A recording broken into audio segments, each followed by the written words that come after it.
was a giant in every sense. In the world of heavyweights, no one looked or fought like him. He had insane power, an unusual medical condition, and a name that echoed across the MMA scene: Bigfoot Silva. His story was one of raw pain, relentless fight, and battles that went far beyond the cage. He knocked people out cold.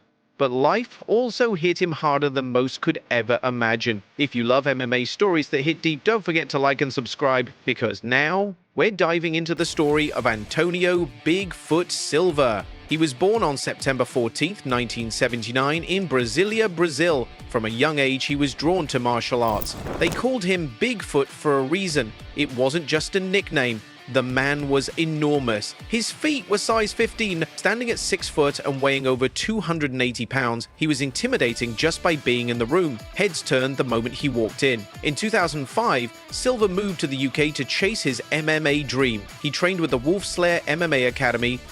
That same year, he tore through the British MMA scene. He racked up a 5-0 record. Every single win came in the first round. His first professional fight done in just 74 seconds with a TKO. He fought in promotions like Cage Warriors and Cage Rage. Fans were amazed by his combination of size and surprising agility. But behind that huge frame was something serious, something dangerous. His size wasn't just genetics. There was something going on inside his body, something nobody knew until doctors uncovered it.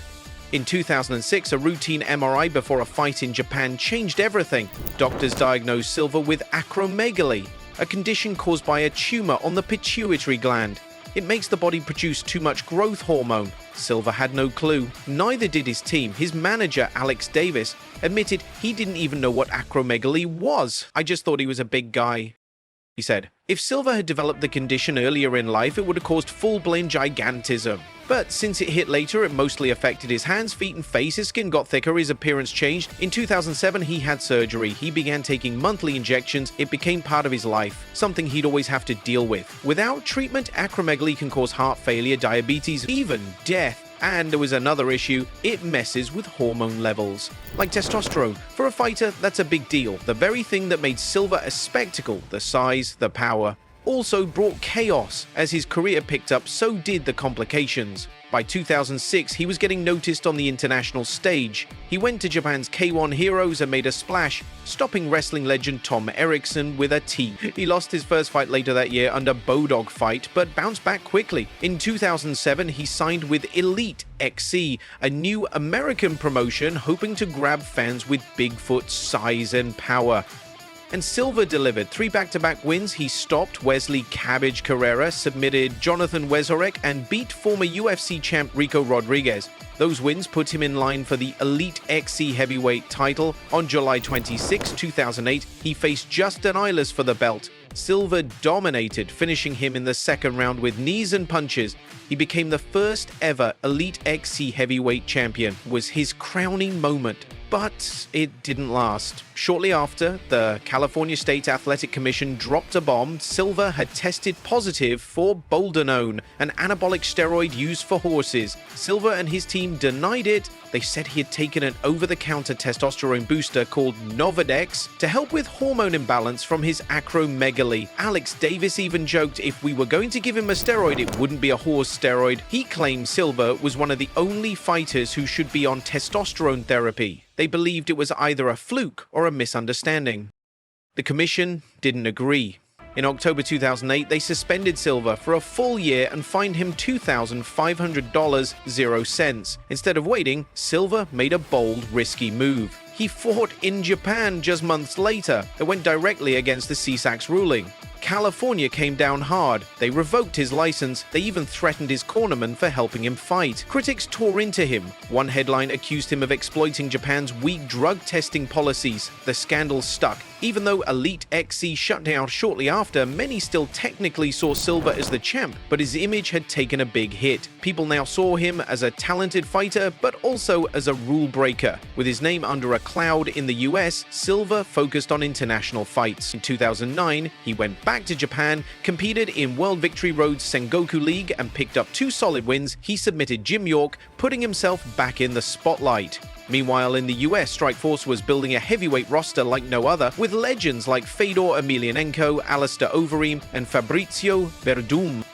Even though Silva was still technically banned in California, Strikeforce signed him anyway in late 2009. He debuted against Fabrizio Verdum. Silva lost by decision but earned respect for going the full distance with a legend in BJJ. Then came the night that changed his career. February 12, 2011, Strikeforce Heavyweight Grand Prix quarterfinals, Antonio Silva vs. Fedor Emelianenko. Fedor wasn't just another fighter, he was a myth. A near unstoppable icon with only 2 losses, one by cut, one by submission. Nobody expected Bigfoot to win, but what happened next was shocking. In round 2, Silva used his 40-pound advantage, took Fedor down and unleashed a furious ground and pound attack. Fedor's right eye swelled shut, the doctor stopped the fight. Silva did it.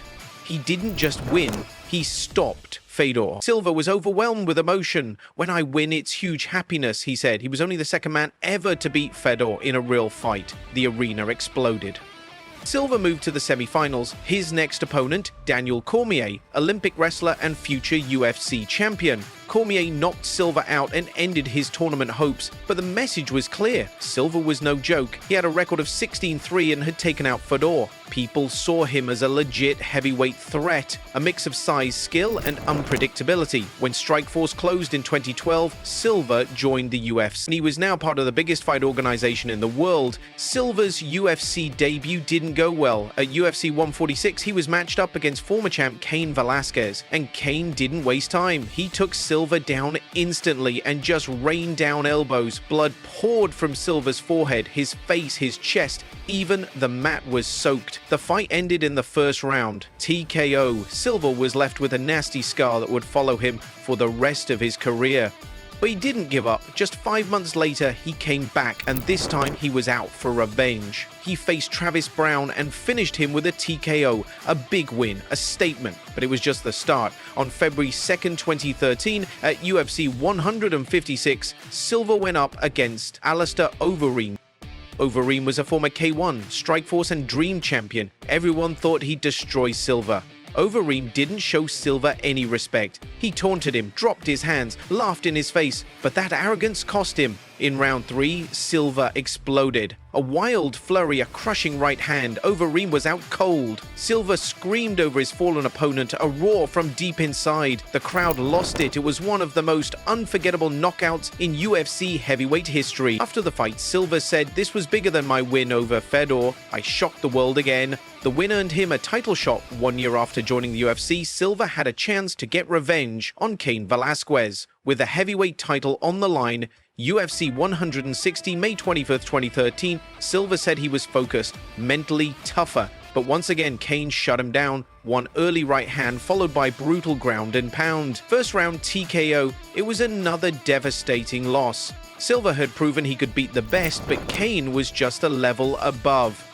Still, Silva had earned respect. With knockouts over Brown and Overeem and a title shot under his belt, he had fans behind him. He wasn't the champ, but he was dangerous, the kind of guy who could end a fight in seconds, the kind of underdog who made people believe. And then came a night to remember. December 7th, 2013, Brisbane, Australia. Silva faced Mark Hunt, the Super Samoan, known for his chin and insane power. The two went to war. 5 rounds of pure violence, both men bloodied, broken, but still standing. Silva's chest was soaked with blood. Hunt's face was swollen beyond recognition. Neither backed down. When it was over, judges scored it a majority draw. Dana White called it one of the greatest heavyweight fights in UFC history. Both fighters got $50,000, 0 cents bonuses. Fans were in awe. It was a Fight of the Year candidate. But the high didn't last. Just weeks later, news dropped. Silva had failed his post-fight drug test. He tested positive for elevated testosterone levels, a violation under TRT, testosterone replacement therapy. Silva was one of the few fighters who had a medical exemption to use TRT due to his acromegaly, but his levels had spiked too high on fight night. Silva tried to explain, "My testosterone was too low, so the doctor told me to increase the dose. Unfortunately, it went up too much. I didn't mean to cheat." But it didn't matter. The damage was done. The UFC handed Silva a 9-month suspension and changed the result of the Hunt fight to a no contest. Mark Hunt, who had fought more than one opponent who failed drug tests, was furious. He called Silva a rat, demanded harsher penalties for cheaters. It was Silva's second drug incident, and the backlash this time was brutal. After failing a drug test, fans turned on Silva. The UFC banned TRT, he lost his bonus, got suspended, and spent most of 2014 out of action. Even with a real medical condition, the stigma stuck. In 2014, he returned hoping to prove himself again. I beat Fedor and Brown without TRT, he said. I'm ready for war. But his comeback failed. Arlovski knocked him out in round 1. Frank Mir did it too, just 1 minute and 40 seconds. Silva looked slow, fragile. People wondered if the damage or lack of TRT had caught up with him. He got one more win in 2015 in Rio, but it didn't last. Mark Hunt knocked him out in their rematch. By late 2015, he had lost 5 of 7 fights by KO. Still, he kept getting chances. In 2016, Stefan Struve knocked him out in 16 seconds. He insisted he wasn't done. I'm 37, I still feel good, he said. Then came Roy Nelson, another KO. His UFC run ended with 1 win in 6 fights. He went from beating Fedor to not being able to take a punch. But he kept fighting, not for glory, but to survive. His medical bills were crushing. Fighting was all he knew. In 2017, he tried kickboxing. Rico Verhoeven knocked him out. In 2019, he tried bare-knuckle boxing.